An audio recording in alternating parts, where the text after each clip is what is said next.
So I just read part one, chapter one of this entire Southland tale, right? Which is called Two Roads Diverge. Wow.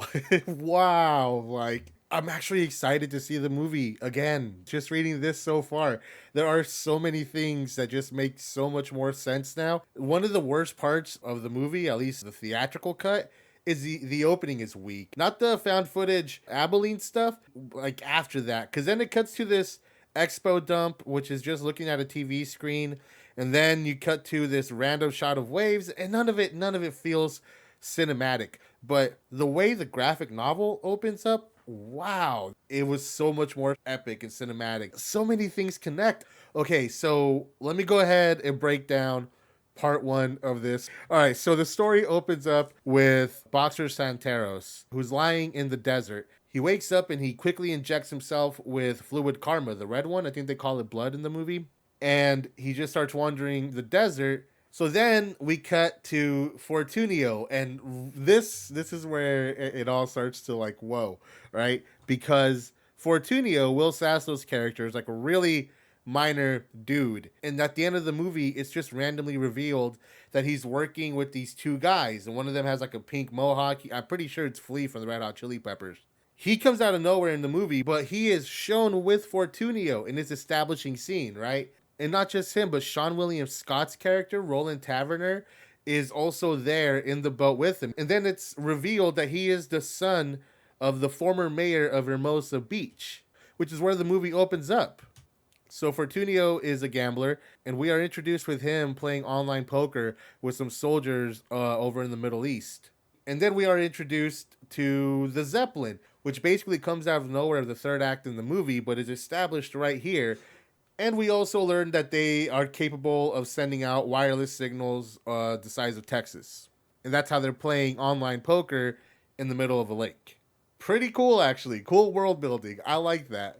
So Fortunio is gambling, and he gambles $10,000 on triple kings, and one of the soldiers overseas has a triple ace. And as he is sending the $10,000, the soldier is shot and killed. And so he tries to fight the charges with the online casino. They told him to fuck off. And then it's revealed that not only is Fortunio $10,000 in debt, but he owes $100,000 to bookies in Vegas.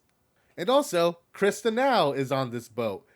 Krista then tells Fortunio to meet up with her at this bar called the Buffalo Bill on the border of California and Nevada. All the states are like treated like their own separate nations. You need passports to cross them or visas and stuff like that. In the comic, we're shown that if you cross illegally, you get shot. Krista tells Fortunio that she is quote unquote tight with the border guard and that she can help him sneak back into California. So then Fortunio starts to drive out to meet Krista, and as he's driving, he stumbles upon Boxer, who is passed out on the side of the road, and so he decides to take him with him to meet with Krista. Meanwhile, a random park ranger is called out to the desert where a burnt-up car belonging to the Trier Corporation was found with a burnt-up body inside. Then we cut back to Boxer and Fortunio getting gas, where Fortunio is filming him as he's asking him what he remembers, and Boxer tells him that he remembers a maze made of sand, and he remembers fire. And that's it. Then Fortunio reveals that Boxer is a famous ex-NFL player, used to play for the Dolphins, turned major Hollywood actor. Then we have a pretty cool sequence where Boxer films Fortunio as he is driving and telling him this, and then in the movie, Boxer films Roland as they're driving in his police car. It's like poetry, so if they rhyme, every stanza kind of rhymes with the last one. Hopefully it'll work. We're given some more backstory that on July 4th, 2005, 2 atomic bombs went off in Texas, one in Abilene, which is the one that we see at the beginning of the movie, and the other on the border over in El Paso. And nobody ever found out who did it. So this essentially plays out like 9/11 for the world of Southland tales, where this is the cause of the Patriot Act and a war and all this shit, and all the states have borders now against each other. It's all because of these 2 attacks. So while Boxer and Fortunio wait in line at the border, a mysterious group of people break into the park ranger station, shoot up the rangers and the mortician, and steal the burnt up body that was inside the car. So Fortunio and Boxer, again, they don't have any visas, they can't cross the border legally. They arrive at Buffalo Bill's, the bar where Krista told Fortunio to meet her at, where she is seen reading poetry when she is expected to strip because she's a porn star. And then we get a really cool scene where Krista explains that in her contract she said she was allowed to do poetry if she chose, and if the bar owner, I think his name is Carl, doesn't like it, he could renegotiate for more money, showing that Krista is an incredibly intelligent person despite being a porn star.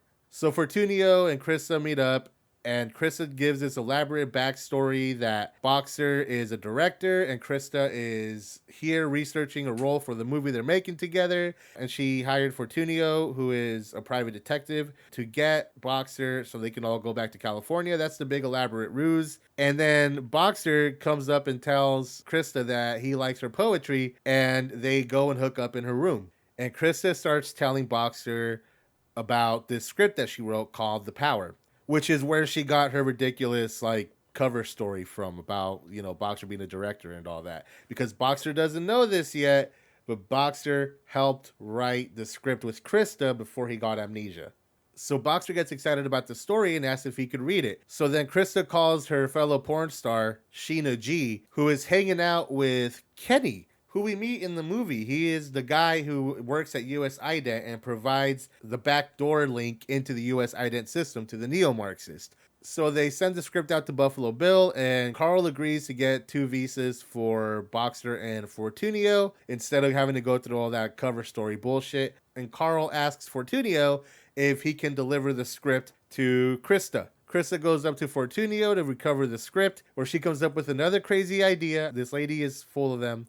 To have Fortunio's lawyer drop a contract to make Boxer agree to pay $100,000 as an executive producer on The Power and pay it to Fortunio, who will be the producer on the movie, and it will split that 50-50 with Krista. So Fortunio agrees to help do this, and Krista goes and tells Boxer about this whole thing, and he agrees to pay $200,000 instead. So then we cut to a mysterious figure that we learn is Wallace Shawn's character, Baron von Westphalen, who it turns out was behind the attack at the ranger station. He sent his men there to recover DNA from the burnt up body in the accident out in the desert, and then also commands his men to search for Boxer Santeros. And so this is when stuff gets crazy, because we actually get excerpts from The Power in the comics. We get to read the opening scene of it, and it starts off with this really corny renegade cop thing. And the renegade cop is Jericho Kane, who is also the character that Boxer Santeros is going to play. Then there's voiceover by Dr. Muriel Fox, who is supposed to be played by Krista in the final movie. That's the role that she's researching for. So the script opens up with Jericho Kane on the way to meet up with Chuck, a detective, and out comes Dr. Muriel Fox, who is not only a doctor, but a psychic stripper. So Dr. Muriel Fox tells Jericho Kane that there is a 6-day-old baby in danger, and she leads them to the crime scene. And then this is where we get like the real holy shit moment. There's a scene in the movie where Dream, and I think Deontay is the name of the other character, are supposed to be shot by blanks, but are shot in real life by John Lovitz's character. And the dialogue in that scene that is supposed to be improv actually comes from the Boxer script. You bitch! I fucked your brother last night too! Oh! I'll fuck him in front of you too! You a fucking slut! Don't point your finger at me! Bitch, I'll fucking kill you! So after all that is said and done, we meet Caleb, the 6-day-old baby, who we learned hasn't urinated or pooped since he was born. I haven't had a bowel movement in 6 days. We also learned that the father, the now dead father, was there when the nuclear bombs went off and his sperm might have been affected, which would explain Caleb's inability to poop or pee. But then Caleb farts so mightily that it shakes the room around them. So then we cut back to Boxer and Krista in Krista's hotel room. Boxer is reading the script and the phone rings. And it's a mysterious woman that we later learn is Inga, Wallace Shawn's partner from the movie, and also Miss Farmer from Donnie Darko. Inga tells Boxer to continue taking the fluid karma, the drugs, and to stay with the girl. So Fortunio's lawyer shows up and they close the deal. They all go to the bank so that Boxer can get a cashier's check for the $200,000. But when Boxer provides his thumbprint, the Trier Corporation finds out and starts tracking him down. Meanwhile, Krista makes Boxer join her on a roller coaster, which happens to be the largest roller coaster in the United States. And while they're on it, Boxer time travels 106 years into the past, where he waves at a Chukchansi Native American like chief. And then it ends with Krista and Boxer walking off into the sunset hand in hand. So I just finished reading chapter 2 called Fingerprints. And this chapter in particular really just fleshes out the world, adds a lot of necessary backstory, and just does it in an incredibly entertaining way. I mean, there's one thing in this comic book that is so essential to like the entire movie that like, how did they not put it in there? Like, I don't even think it's in one of the little clips on the US ident screens or anything like that. It's just completely omitted. But you know, there is one thing that I'm starting to notice with the graphic novels that it has in common with the movie is that there isn't really much in the way of a plot. It's just this unraveling, sprawling thing. The difference is it's much better structured here, and it's a lot easier to follow what's going on. It's actually a really fun read in and of itself.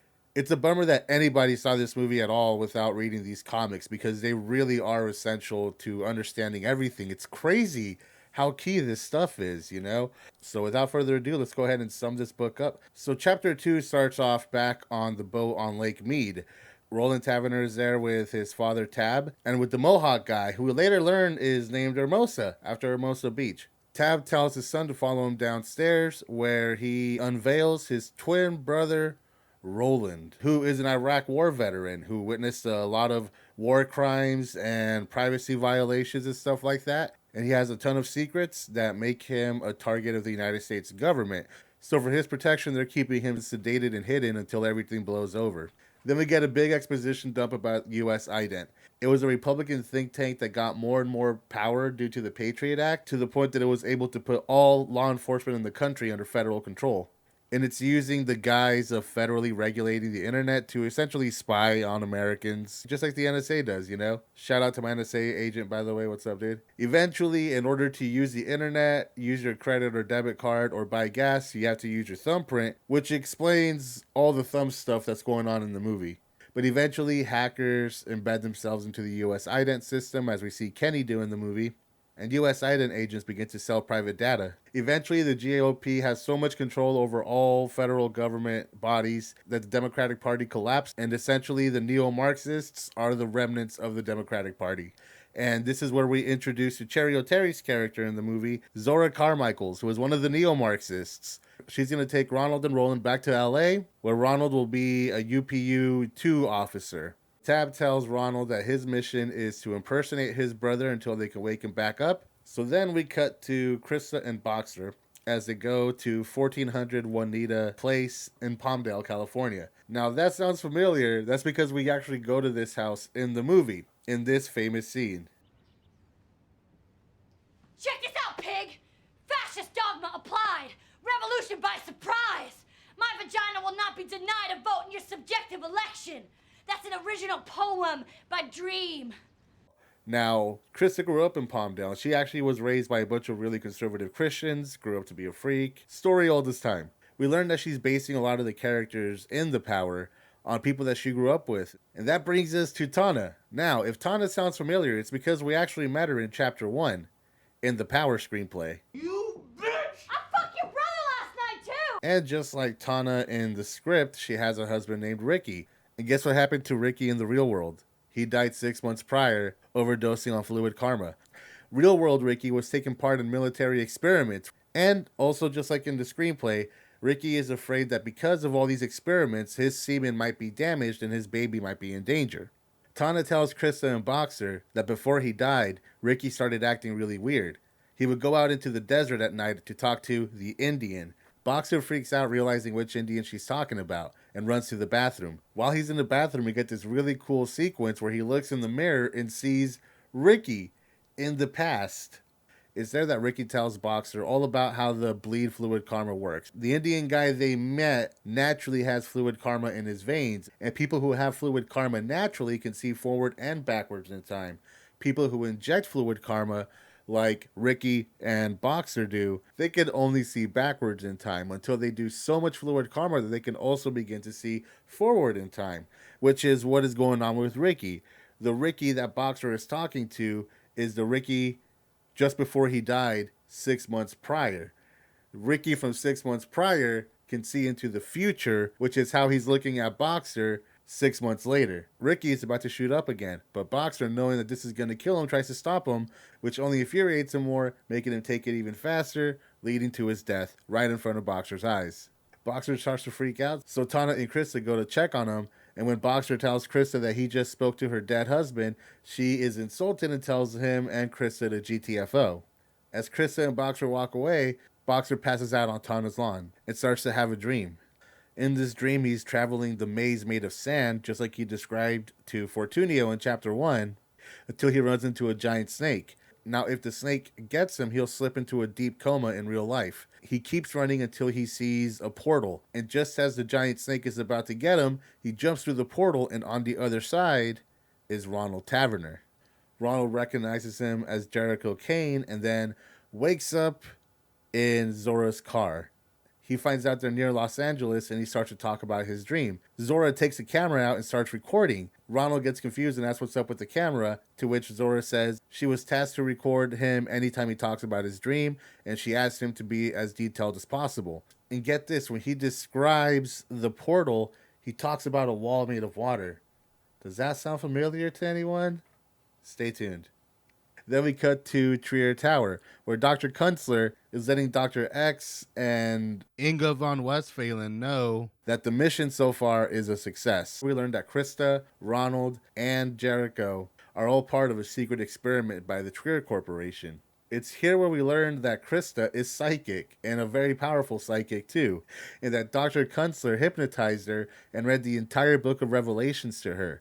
Then she tasked Krista to write out her visions of the final 3 days of life on Earth. And what she turns in is the Power screenplay. We learned that Serpentine, which happens to be Baron von Westphalen's open relationship GF, is a sorceress. Yeah, she's a sorceress. That's all it says. It's at this point where we finally get a full backstory as to how the Trier Corporation got to where it is, something that is just completely not explained in the movie. So, Inga von Westphalen is the daughter of Jenny von Westphalen, Karl Marx's wife, and she was an architect at the Trier Corporation. After the nuclear attacks in Texas, she was able to secure an exclusive contract to produce 900-foot-long Zeppelins that would transport cargo across the battlefield. And this made the Trier Corporation $112 billion in 1 year.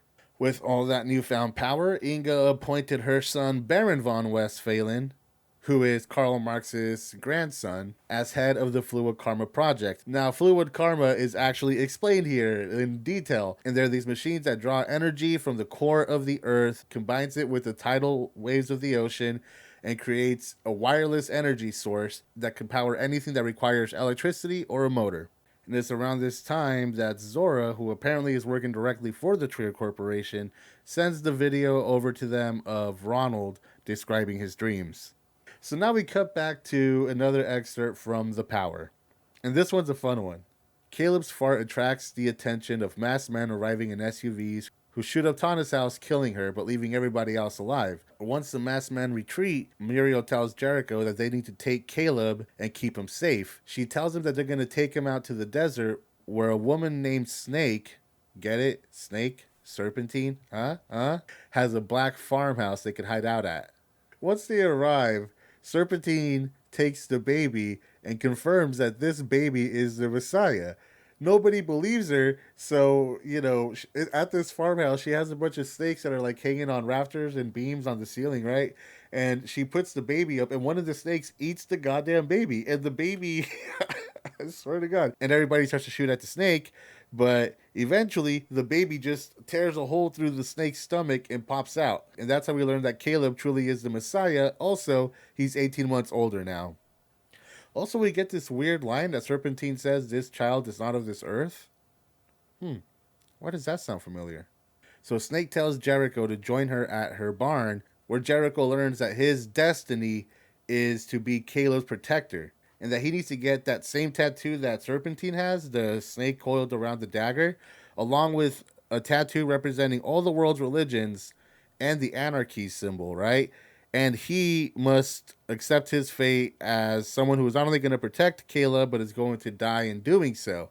He also knows that before he dies, the winner, whatever, of I guess religion, their symbol is going to bleed before he dies, which explains why this happens at the end of the movie.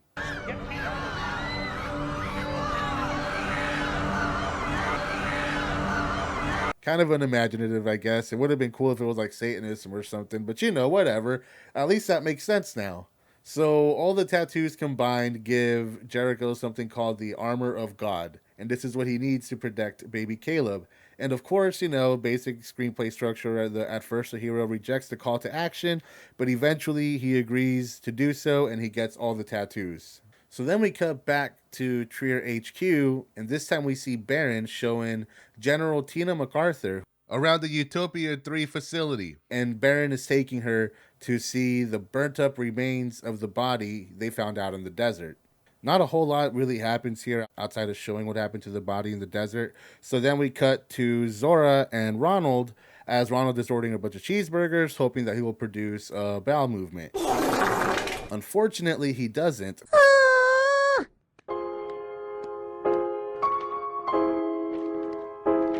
Actually, we never get to see Ronald or Roland produce a bowel movement or piss. But as he walks out of the bathroom, he telepathically links with Boxer, which now explains this.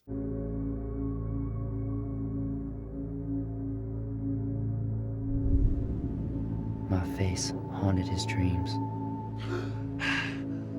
And then we end this chapter with Krista taking Boxer to a black house out in the desert. Does that sound familiar to anyone? Where Hermosa, the dude with the mohawk, is there, and he's going to give Boxer all the tattoos that they described in The Power, which will eventually mean that this is the death of Boxer Santeros and the birth of Jericho Kane. Also, we catch back up with Zora and Ronald, and guess where they are? They're in the same farmhouse, and it turns out there's this big party, and Dion and Dream are there doing their thing, and everybody is celebrating the birth of Jericho Kane. And everybody has all these tube lights, and once Jericho Kane is revealed, everybody's lights turn on, and then we see it all in the shape of Ronald Taverner's face. The final images introduce Nana Mae Frost on Air Force One as she pricks herself and rubs the blood off on some Elliot Frost merch, symbolizing what she's willing to do to become First Lady to the Vice President. And that's where we end part 2. I was having a lot of fun with these comic books up until this one. I really was. Don't get me wrong, there wasn't much of a plot in chapters 1 and 2, but I felt like everything was moving forward at not only a good pace, but also in a way that allowed every little story to breathe and really sort of characterize everyone properly and add some more depth than what we got in the movie. Chapter 3 just feels like a mad dash to set up the movie. They try to do things to make things a little bit interesting, but there's really nothing here that is as memorable visually or interesting than anything that was in the first 2 chapters. What we do get, though, is a lot of really cool connections. Let's go ahead and get into the breakdown. So the chapter opens up with Madeline Frost Santeros, who is Boxer's wife, played by Mandy Moore in the movie, and she is calling her father, Bobby Frost, to let him know that Boxer has gone missing. And Bobby assures her that they're looking for him. Then we flash back to the day that Boxer disappeared, which happened during a Trier Corporation-sponsored scavenger hunt on the Santa Monica beach. The Trier Corporation is secretly running experiments on Boxer and Krista and Ronald, so of course it would make sense that he would go missing during an event that they're putting on, right?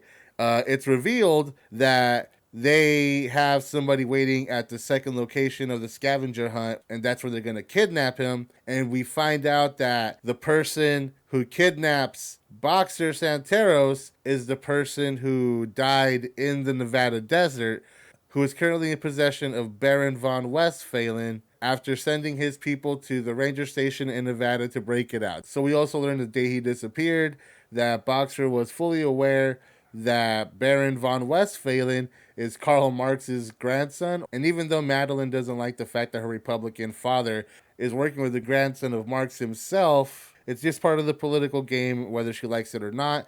This scene really does a great job of establishing the sort of bratty, like attitude, snotty attitude that Mandy Moore shows off later in the movie. We are introduced to Kevin Smith's character. That's right. Kevin Smith was in Southland Tales. I forgot to mention that, but he has like a very brief part. He shows up out of nowhere, literally shows up out of nowhere. It's not explained at all. Boom. He is set up in the graphic novels. So Kevin Smith's character is named Simon Theory, and he is a partner and sometimes nemesis to Senator Tina MacArthur, who we met in the last chapter.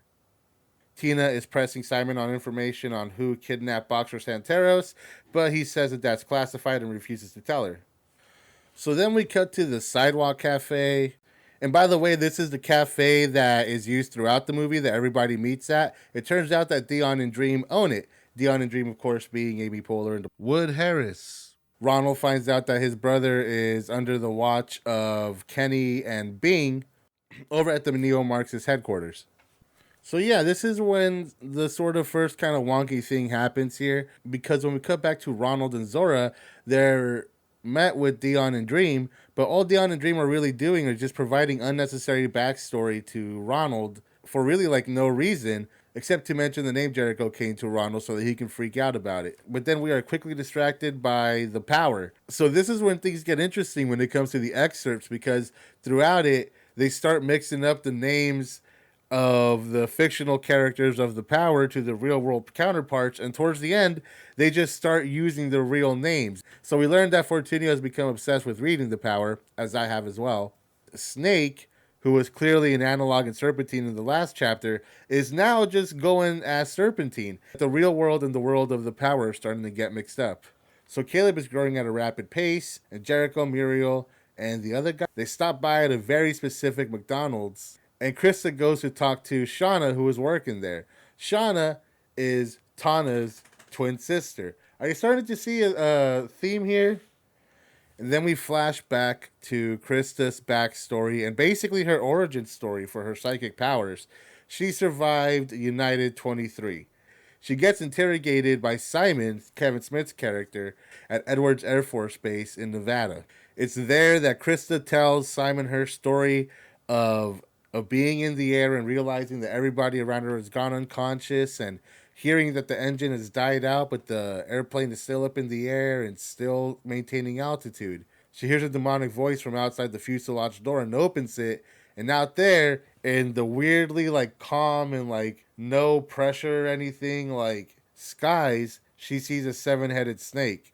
And the 7-headed snake manifests Krista. That's right, Muriel, who is an analog for Krista, meets actual Krista in the Power script. So in the third act of the movie, we see Krista all of a sudden has black hair where she's performing on the Zeppelin. As it turns out, in the script, Muriel has black hair and Krista has blonde hair. Krista tells Muriel that she needs to take Caleb and Jericho to Los Angeles, which is going to be the New Jerusalem. She breaks it down like this.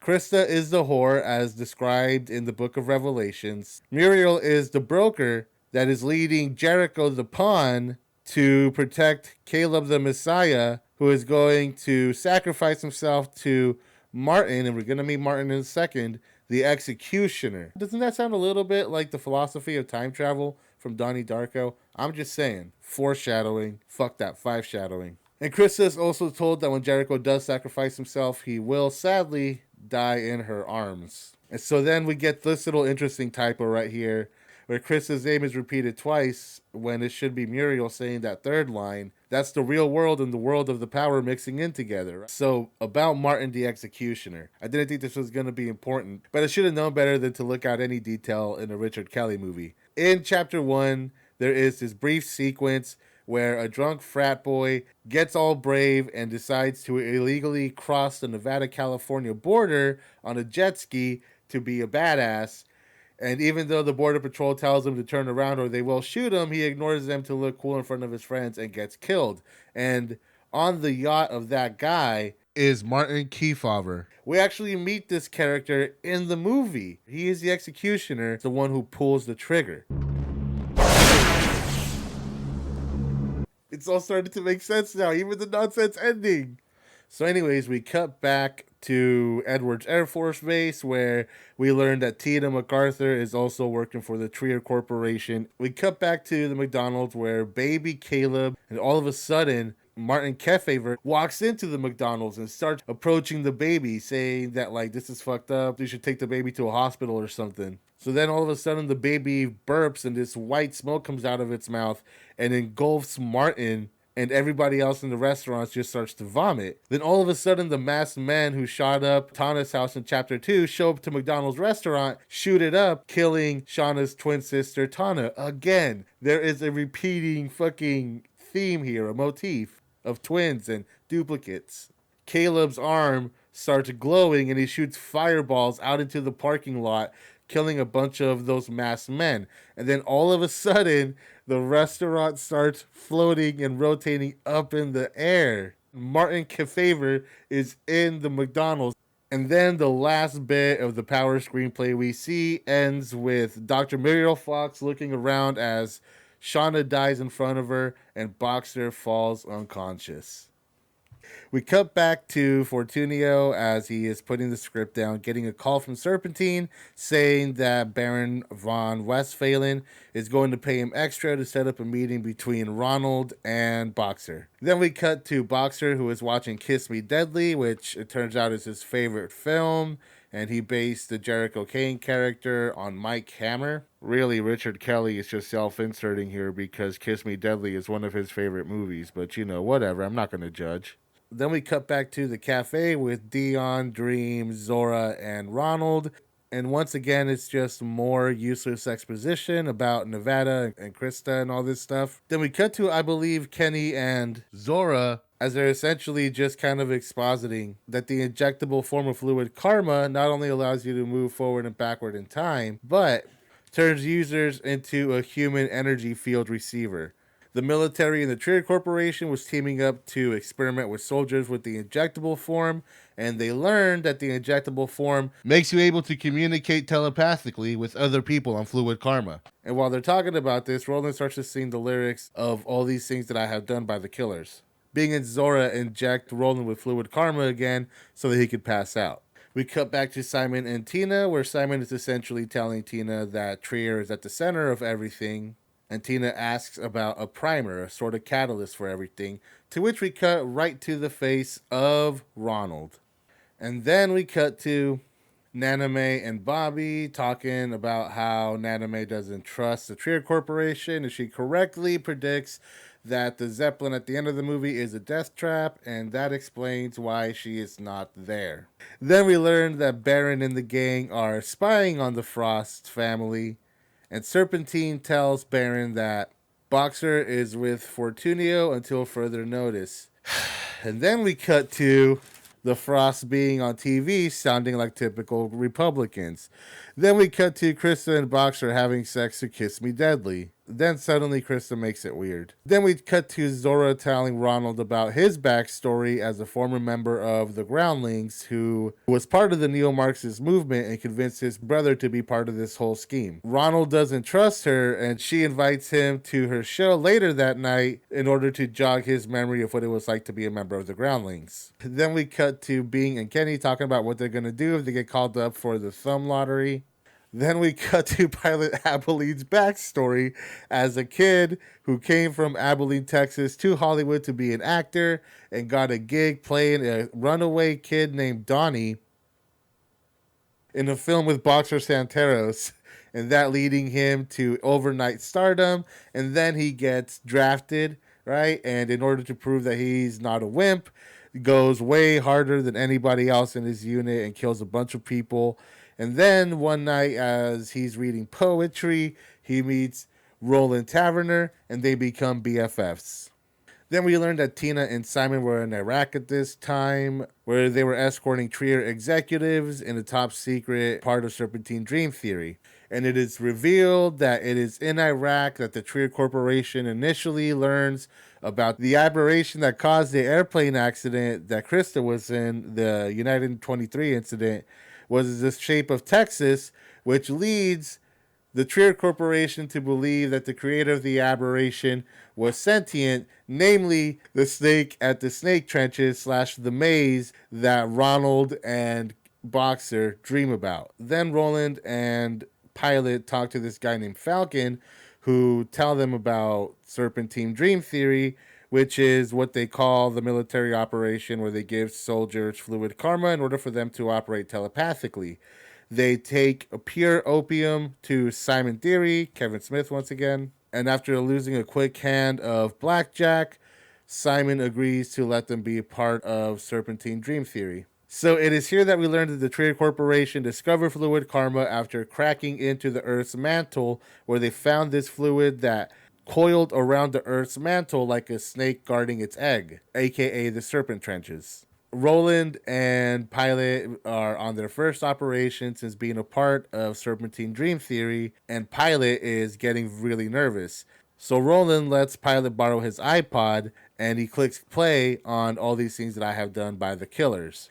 It is here that we learn that in the confusion of combat, Ronald accidentally throws a grenade at Pilot's direction, and the shrapnel leaves a nasty scar on Pilot's face, which leads Roland to believe that he killed his best friend, and that is why he's depressed throughout the entire movie. But as it turned out, Pilot is not really dead, but they haven't spoken to each other since. It is revealed that this whole time, all the narration that the Southland telecomics were being told over a couple of drinks at the Santa Monica arcade / soldier bar / whorehouse. And when his fellow soldiers ask where Roland is now, which is a big reveal, by the way, because he tells them that he knows that Roland is with the neo-Marxists and that he is essentially just kind of on standby, awaiting his final mission, which only Simon knows. And then we cut to Tina and Simon reveal that Utopia 3, the fluid karma generator off Santa Monica Beach, had to be shut down because it's been drawing way too much fluid karma, which is slowing down the Earth's rotation, something that's in the power. And in the power, they say that because the Earth's rotation is slowing down, everybody is going crazy, which explains why everybody in the movie acts the way they act. Then we cut to Zora's show, and they finally do the thumb lottery. And Bing, quote unquote, wins the lottery. And by winning, that means that they cut his thumb off so that it can be used by different people all over many counties, so that one thumbprint can vote many times in order for the Democrats to win. So he loses his thumbs, he makes $50,000, and Krista is there with her porn star friends, the one that she does the TV show with, and she tells him that she booked them all a gig to perform on Baron von Westphalen's Zeppelin at the end of the movie. Then we cut to Boxer on the beach, no longer being able to separate himself from Jericho Kane as he passes out. Then we cut to Madeline worrying about Boxer, and Serpentine finally confirming to Baron that Fortunio has secured the meetup between Ronald and Boxer. And then part 3, the prequel comics, end with Fortunio mugging Krista and shaking her down for information, specifically about Serpentine Dream Theory, and all that Krista can do is get weird again and say that Baron von Westphalen is a wizard and Serpentine is his sorceress. And we end with her quoting Revelations. Those are the prequel comics. And honestly, like, with the exception of part 3, I actually kind of enjoyed it. And like, seeing all the connections now, I really can't wait to see the movie again. Knowing all this, right? Like, breaking all this down for myself. Like, I get it now. I understand where everything is. I understand where everything is happening. It's so sad. It's so sad they couldn't get this out before Con. It could have had a better reception. The only thing they had ready for Con was the very first chapter, which does make the movie make a lot more sense. But parts 2 and 3 really just kind of show how fucking crazy this entire world gets. I mean, a serpentine trench, guys. A serpentine trench that wraps around the Earth's core like a snake wrapped around its egg. That's wild. Here's the thing. I don't like too much exposition. You know, I don't want to sit through another watch of this movie with Justin Timberlake breaking stuff in from the comic books, poorly setting something up that I already know. I just want to say that retroactively, just reading the graphic novels makes my memory, everything that I know, everything that I remember of the theatrical cut, it makes it all better. It makes the theatrical cut a better movie. So, at this point, the question is Southland Tales a good movie? Once you read the comic books, and the answer to me is again, it is a better movie. It is a better movie, and it's almost a good movie. But honestly, just the constant exposition kills it for me. But the director's cut doesn't have that exposition, so they didn't really do all this annoying U.S. ident stuff in the theatrical can cut. For this next rewatch, I'm watching the director's cut.